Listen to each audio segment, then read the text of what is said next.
Hi, welcome to the 94.7 FM The Word Book Club. My guest is Janel Breitenstein. Did I get that right, You Janelle? got it right. All right, all right.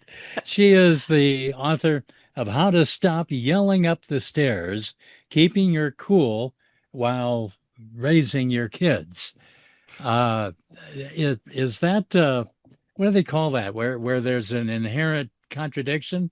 Is that?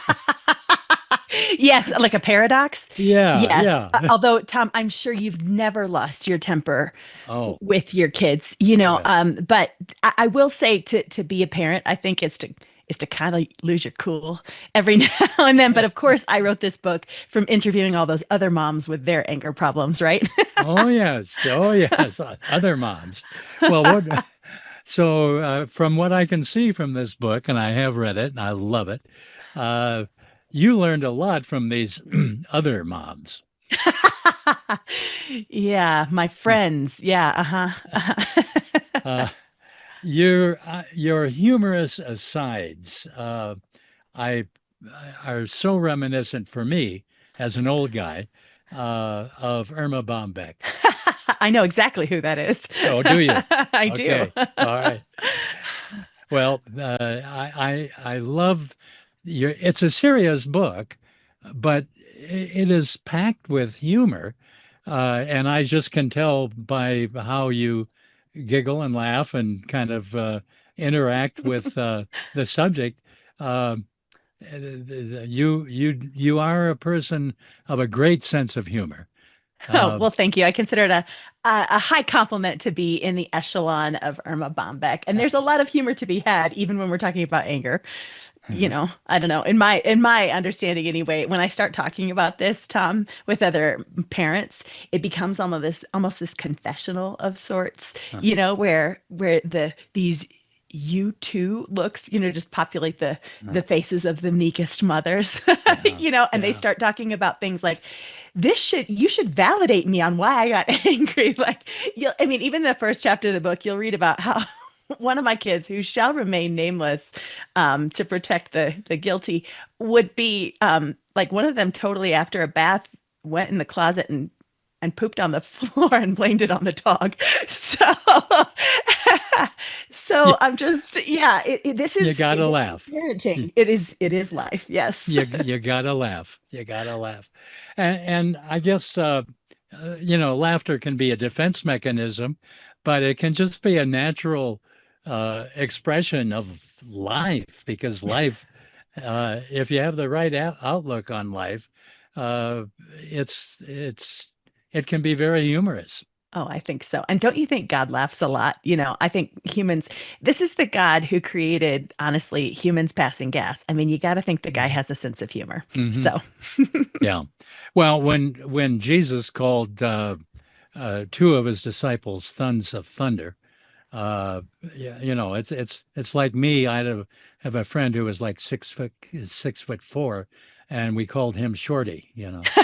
yes, So, exactly. Exactly. so now the thread throughout the book, however, is dealing with the anger, right? Yeah. And so uh, there is a possibility raising kids or family life of things that trigger a lot of anger.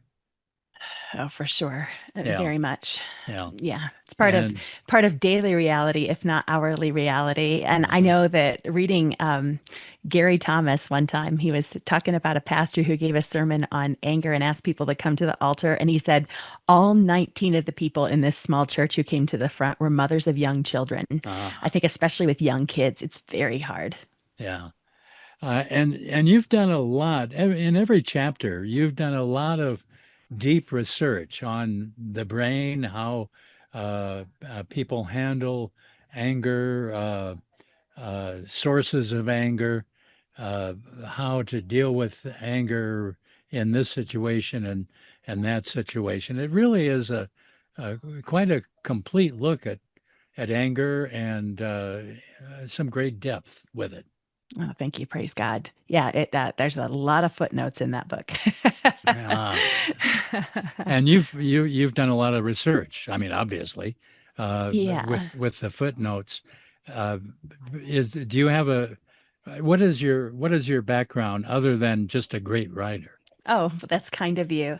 I've got a degree in family and human services and Uh-huh. probably just a lot of time in lay counseling, but some natural interest in neuroscience as well and just how God made our brains. I know that a lot of people may not be completely used to the juxtaposition of scripture alongside science, Hmm. but I believe that the same God authored them both. We know that there's indicators in every country that even the skies, talk to us about the nature of God. So we learn so much from creation. Augustine said, all truth is God's truth. So if there's theology and science that aren't jiving, we know that there's probably either poor theology or poor science. Kind of like when Christians at one time believed that the earth was the center of the universe. We now know Hmm. that's not true. So we are, I just think there's a lot to learn from science about how God made us, and we can glorify him with that knowledge. So, And also in each chapter, you have a section called Hot Tips, yep. condensing what you're saying in each chapter. So a person who is, looking for help in a certain arena, in each chapter, the hot tips, they can kind of scan that Oh, and yeah. figure out how deep to jump into the chapter or go on to see if the next chapter might be something more on target for what they're experiencing. Yeah, you're right. I know that young parents are super busy, and when you've got 5 minutes in your day to read something, you probably don't know where to start. The hot tips are especially just really based on practical ideas too that I've learned. For example, I learned not to not to discipline with my tone of voice when I could, because then kids get the idea, oh, now she's yelling, now she really means it. And that's not what you want. Yeah. Instead, you want to discipline with consequences, kind of like I'm sure you've never experienced this, Tom, but I've Oh, experienced this. If you've ever gotten a letter from the IRS, just pulling it out of the mailbox is probably enough to make your heart drop, if not, yeah. a cold sweat break Yeah. out. And, they don't need to throw a fit. They don't need to raise their voice. They don't even use any kind of inflammatory language. But you know that if you don't do something, there's going to be consequences. And I Yeah. think we can take a message from that, and as well, keeping our voices calm through anger. I mean, even James says, if somebody can control his tongue, he can control his whole body. So we know that if we can, I personally experience that if I can control my voice, I can probably control my blood pressure a little Uh, bit. And then I can be more of that holy version of myself who actually can still listen to the Holy Spirit. So there's a lot of those practical tips in the hot tips section, just because I know parents sometimes they're just desperate for a solution. yeah. Yeah. Uh, and I love this one also, which is also in each chapter. Simmer down now. Simmer down. Yeah. How many times have I said to my wife, simmer down, or or occasionally simmer down, but Yeah, I don't know if that's going to make it in the hot tips section no, or not. I'm just letting no. you know, Tom.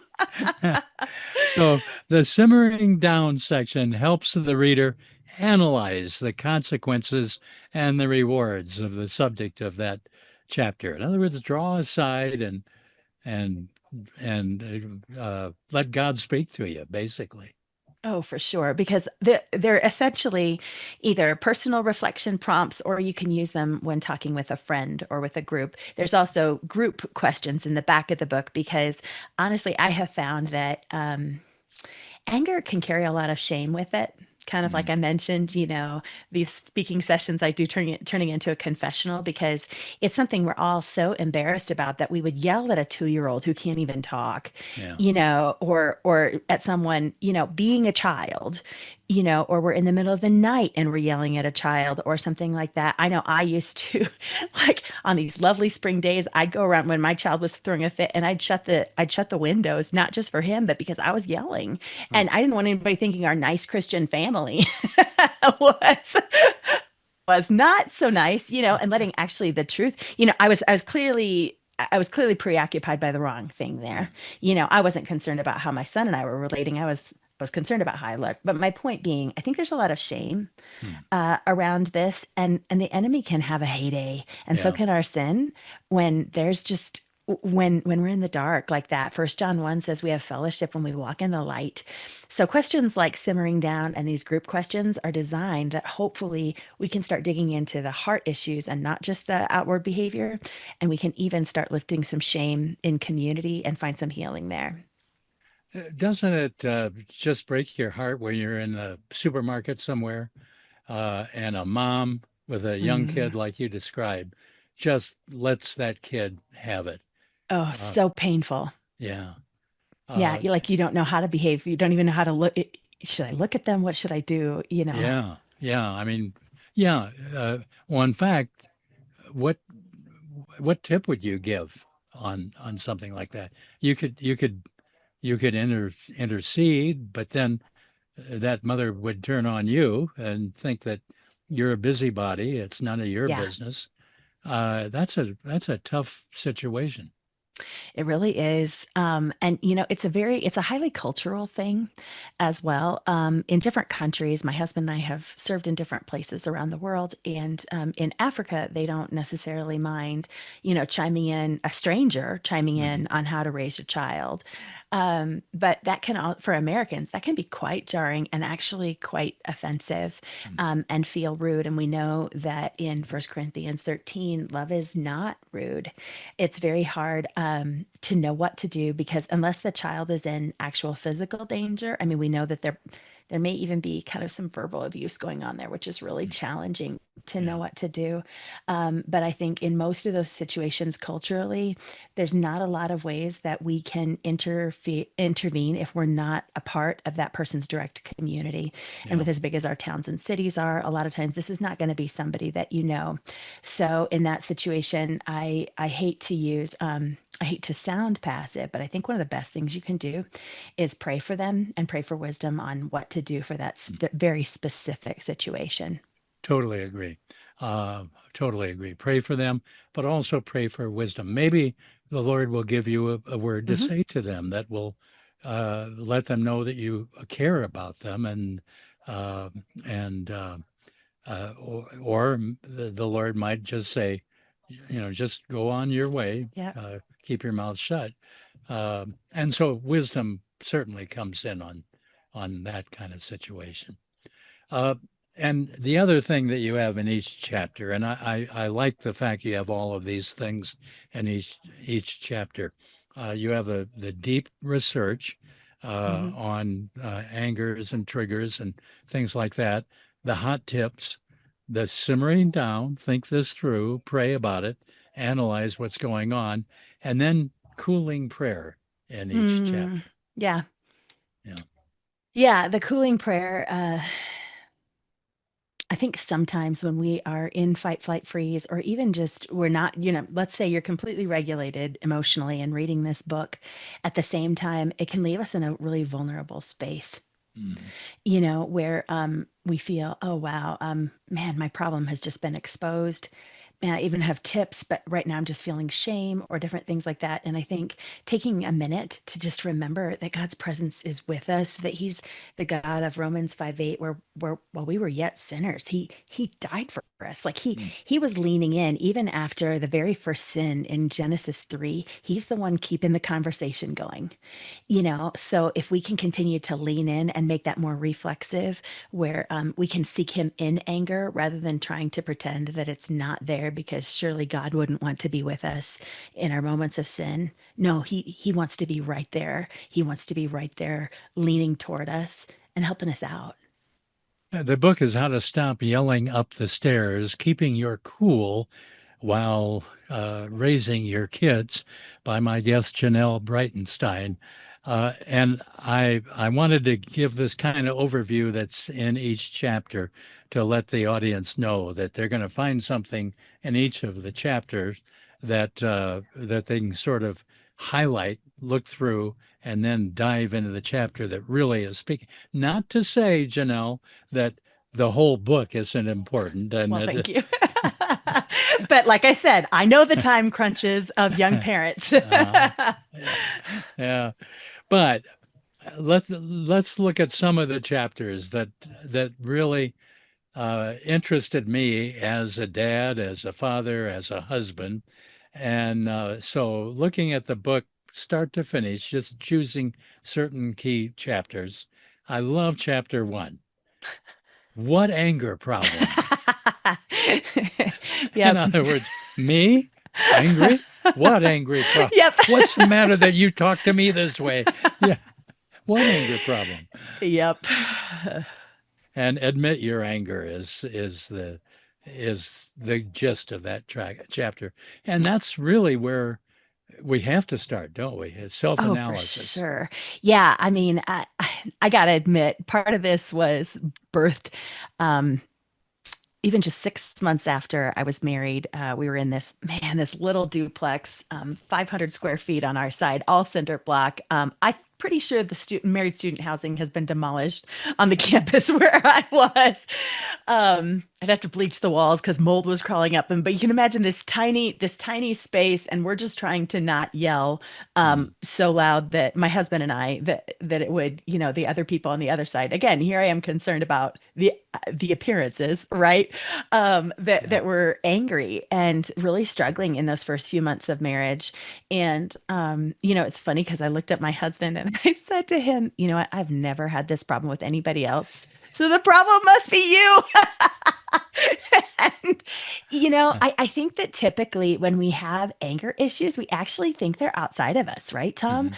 Like, it's kind of like, if my husband had remembered to get the milk, I wouldn't have to strap these kids into the car seats, and one of them's going to have to go to the bathroom when we're in the freezer aisle, and, all that kind of thing. Or if the Mhm. dog hadn't puked on the carpet, or, the anger is outside of us, is what we think. But there's this great quote by the missionary to India, Amy Carmichael, and I'm going to probably botch it. Sorry, Amy, but it's about how if there's a cup of sweet water, it can't spill anything other than that sweet water, no matter how Mhm. suddenly it's jostled. C.S. Mhm. Lewis says a similar thing about anger. He says, if you have a basement full of rats, if you go in suddenly, you'll see the rats, but that's not what put the rats there. you know so I guess I'm just saying, Jesus says that out of the abundance of the heart the mouth speaks. If we're being jostled suddenly by anger, what's coming out of us, that's a heart problem. It's Mhm. not a kid problem, it's not a spouse problem, and it's not a dog problem.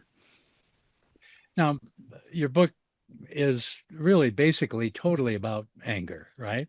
Yeah. Uh, Yep. um, are are most mothers angry? Are most parents angry? Do we have an anger problem, culture wide in our culture, or is it just the frustration of raising a family? That's a good question. I think it's both and actually. Mm, I have yet to meet a parent who cannot identify with parent anger. mm, I think it shows itself in many different ways. I think you can have a person who thinks they don't have an anger problem because they rarely have explosive anger. But mm, anger can look like all sorts of different things, can't it? It can be quiet. It can be absolutely quiet. It can be unspoken. I mean, I had a friend of mine whose parents got divorced when she was in college, and she was very confused. And she said they never fought, but it was interesting. Like, she's also a very high subtext person and can read a room when you walk in, mm, and so there was conflict, but it was either not addressed or it was under the surface.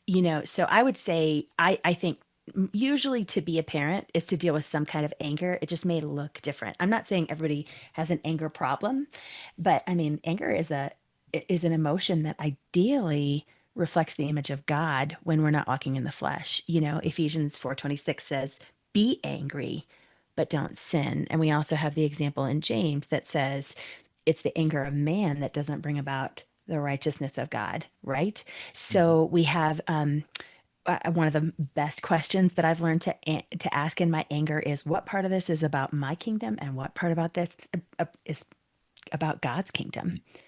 and to kind of start teasing those apart. Usually it's a mixture of both, quite Hmm. frankly. But as to your question of whether this is something that cultures around the world experience, I would say yes and no. I do believe other cultures for sure experience parent anger. That part I've witnessed in our travels. Kids are going to mess up and kids are going to sin, and these little sinnerlings are going to give us a run for our money. And honestly, God, doesn't he experience that with his kids?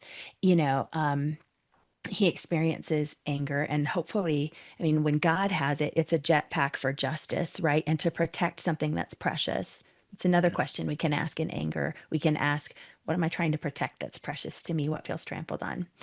But I do think that things in America, and you can feel like you can feel free to contradict me here, Tom, based on your experience. But from some of my research, rage culture is becoming more and more of a problem. We Yeah. have increased examples of people, I mean, just with different people in service professions.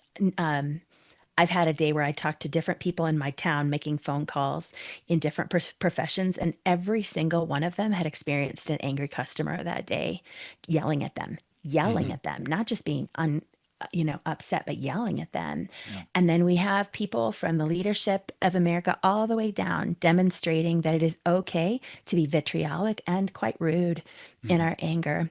And so we have road rage incidents that are four times what they were in LA. The police indicated four times the normal rage incidents, road rage. So do I think it's a universal problem? Yes. Do I think rage is the new black in America? I do.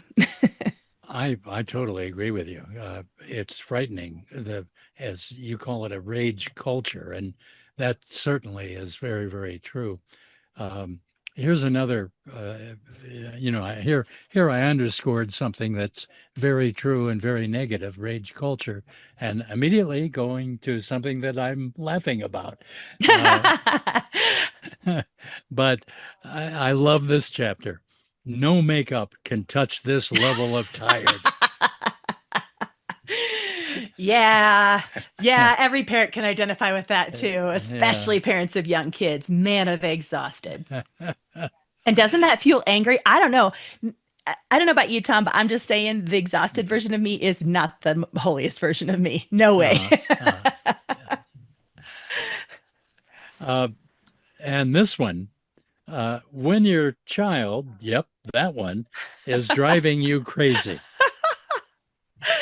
Yes. Yep. Now, Tom, are we going to name the child that for you might have been the one who occasionally drove you crazy? Do they know about this? Um, uh, well, if they don't know about this, they're about to know about this. That one, yep, that one, and that's in the title. Yep, that one. My our daughter was a screamer. Oh, Uh, the screamers. the Bless their screamer. hearts. I mean, you could hear her for blocks away. We were in Santa Barbara for a lot of years, Okay. and then moved to Denver, and I moved ahead of the family while the family stayed in Santa Barbara to finish the school year out. Um, and Dad here, you know, the the breadwinner, Uh-huh.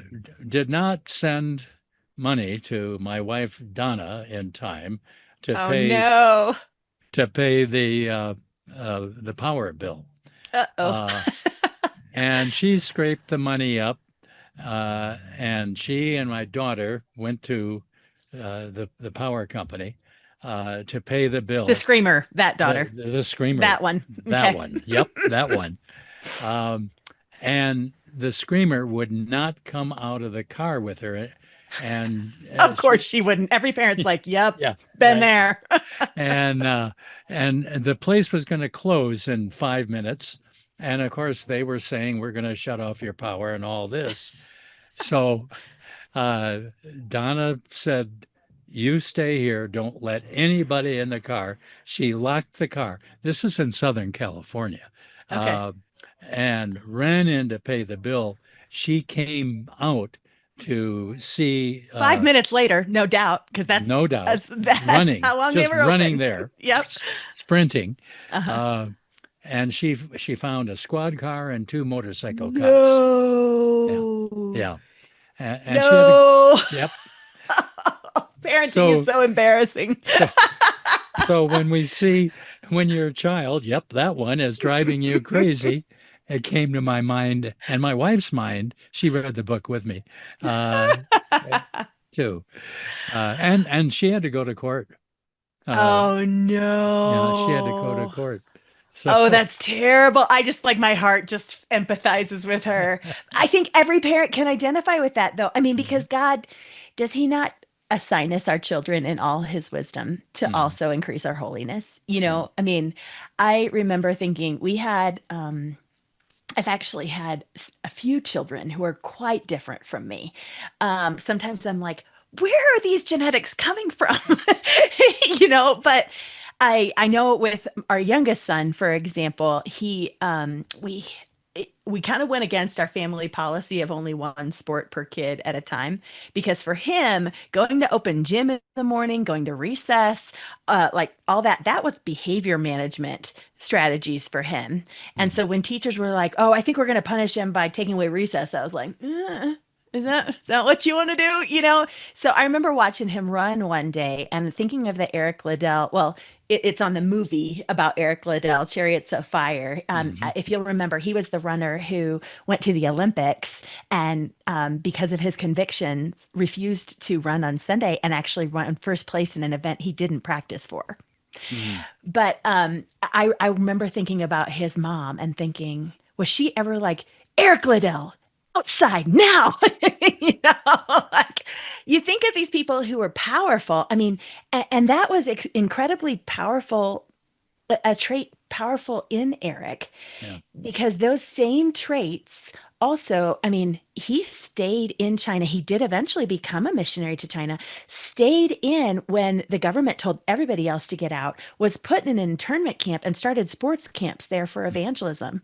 Wow. And you think about the personality. I remember with that same child slumping to the floor one day and thinking literally to God, I have birthed the Tasmanian devil. That that's what I mean. He was such a handful. I think I went to the bathroom one time and it'll teach me because he pulled up a bar stool. I'm not even sure if I think he was just toddling at the time, pulled a bar stool up to the toaster oven. On top of it, we had drink mix packets. He ripped them open with his teeth and sprinkled fairy dust all over. That was the largest mess. And I was just overwhelmed by this child. But now, what's he doing this summer? Volunteering 10 weeks, volunteering at a summer camp. And we found out, I mean, I feel like what God was saying to me that day when I prayed that was, He was like, Janelle, put brakes on this race car. Don't rip out the engine. You have idea, no idea what I have ordained this child for. You don't know if I Mhm. need him to go cross a jungle to an unreached people group. And don't you think Mother Teresa's mom, I mean, was also the Oh, same? Like yeah. one of these kids is gonna one of us is gonna survive, and I'm not sure which one it's gonna be. Or David, think about his mom. Like, oh my goodness, I just want the kid to take out the trash and he just wants to be sad and write a song about it. Right. And if I ever get my hands on that slingshot, I mean. So yes, that child, that one, I get it. And I'm also trying to help parents see the flip side that God may have created for his good and for ours. I love your concluding chapter because it really answers the title of the book. The title of the book is How to Stop Yelling Up the Stairs, Keeping Your Cool While Raising Your Kids. The concluding chapter says, The God who stops me from yelling up the stairs. Yes, Uh, indeed. and that's the answer to everything, isn't it? The God who Yeah, stops us. he does. He's kind of the holy breaks, so Mhm. that we can actually tune into the Holy Spirit and be people who are full of gentleness and Yeah. self-control and kindness. And I don't know about you, Tom, but my house, like when I thought of a peaceful home, I think I used to picture a bunch of children kind of chorusing together like, yes, mother, you know, and everything's kind of pink floating on a cloud, more like a spa, you know, and my home instead was more like the bring a helmet variety. You know, I had to tell my kids, put your weapons down before you come to the dinner table, right?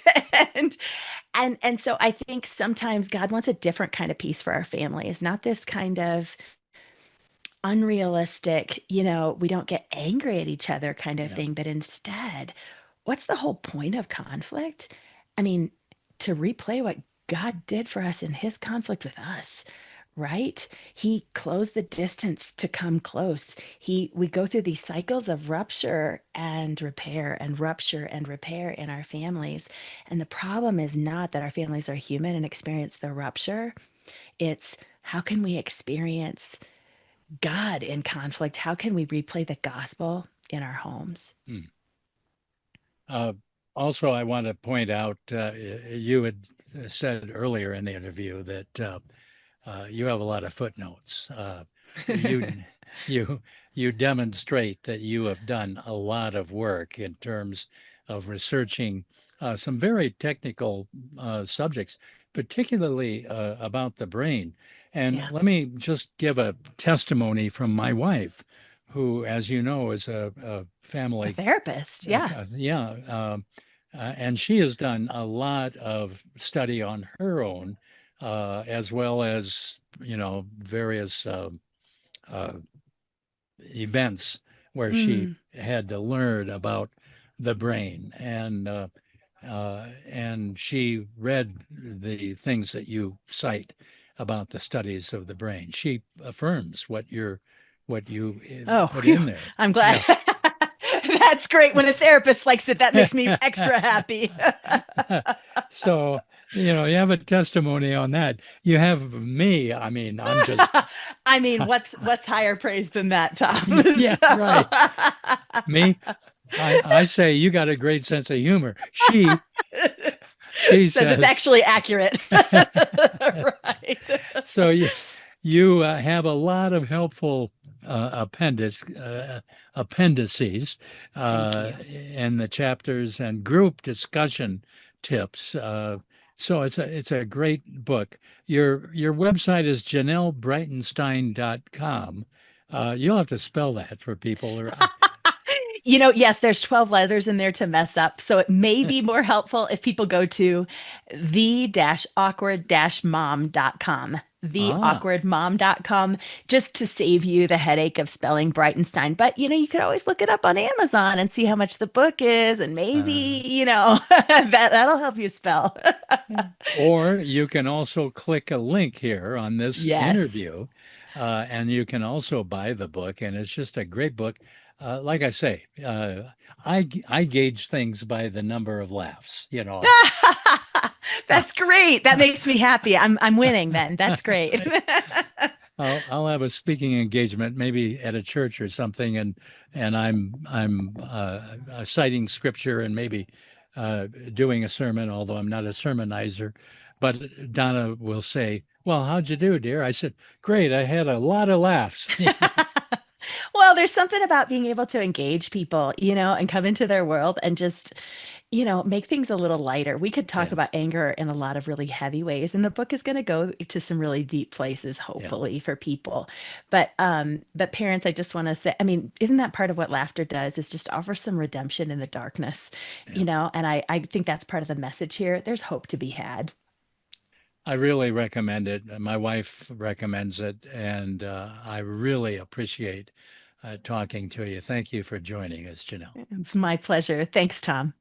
The book is How to Stop Yelling Up the Stairs, Keeping Your Cool While Raising Your Kids by my guest, Janelle Breitenstein.